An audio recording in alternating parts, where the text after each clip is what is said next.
निलेश घायवळसह आणखी 2 जणांवर गुन्हा दाखल झालेला आहे आणि बनावट आधार कार्ड, बँक अकाउंट तयार करून त्यांनी पासपोर्ट मिळवला अशी माहिती सध्या समोर आलेली आहे।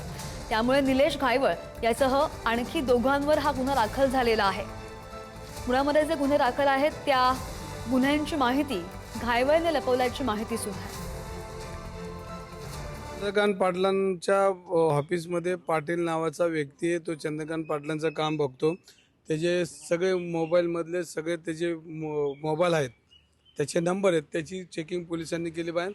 घायवळ आणि तो किती वेळा बोलला आणि दादांना किती वेळा निरोप दिला याची सगळी माहिती पोलिसांना मिळेल। पण सत्ता आहे आणि सत्तेत पोलीस काही करत नाही, वस्तुस्थिती आहे। निलेश घायवळला मदत हे चंद्रकांत पाटील यांच्या थ्रू होते असा आरोप आता होतोय आणि काही कुठली तरी मोठी अदृश्य शक्ती आहे, ह्याच्यात काही वादच नाही। कोण आहे ती, याचं उत्तर माझ्याकडे नाही। खरं तर मला त्यांच्याबद्दल जास्त बोलायचं नाही, पण चंद्रकांत दादा मात्र अत्यंत शिस्तप्रिय, अत्यंत इमानदार, संस्कारमय कार्यकर्ते आहेत। त्यामुळे ते कुणाही मकोक आरोपीला किंवा या ठिकाणी कुठल्याही घायवळसारख्या लोकांना कोणताही मदत करू शकत नाही, हा माझा विश्वास।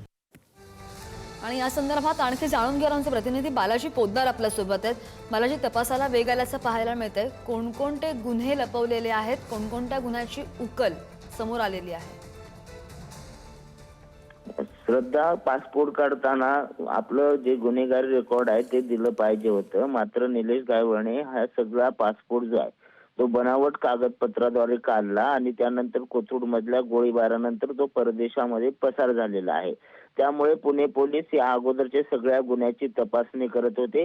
कोथरूड मध्ये त्याच्या विरोधात खंडणी, बळजबरी पैसे घेणे, त्याचबरोबर खून, कट रचणे यासारखे अनेक गुन्हे जे आहेत ते दाखल होते। ते सगळे गुन्हे लपवले गेले आणि अहिल्यानगरचा बनावट पत्ता देऊन तो पासपोर्ट काढण्यात आला आणि यामध्ये आणखी 2 त्याला मदत केली।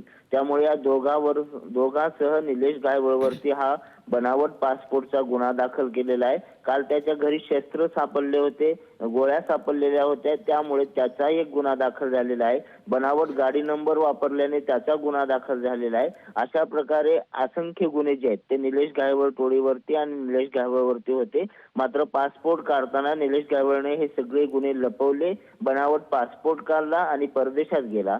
त्या मोका अंतर्गत त्याच्यावर जो गुन्हा दाखल झालाय त्याचा शोध जो पोलीस घेत आहेत त्यासाठी हा परत एक गुन्हा आता दाखल झालेला आहे। त्यामुळे आता निलेश घायवळ परत कधी येणार किंवा पोलीस काही पकडण्यासाठी वेगळी काही पथकं रवाना करणार का हे पाहणं महत्वाचं आहे। मात्र अत्यंत महत्वाचा हा सगळा तपास आहे, कारण पासपोर्ट विषयी आतापर्यंत कुठलाही गुन्हा दाखल झालेला नव्हता। पोलीस फक्त तपास करत होते। अखेर पोलिसांनी हा आता गुन्हा दाखल केलेला आहे। पुढील कारवाई जी आहे ती आता पोलीस करताना आपल्याला पाहायला मिळत आहेत। राजकीय आरोप सुद्धा बरेच होत आहेत। अपडेट घेत राहू। धन्यवाद बालाजी दिलेल्या माहितीसाठी।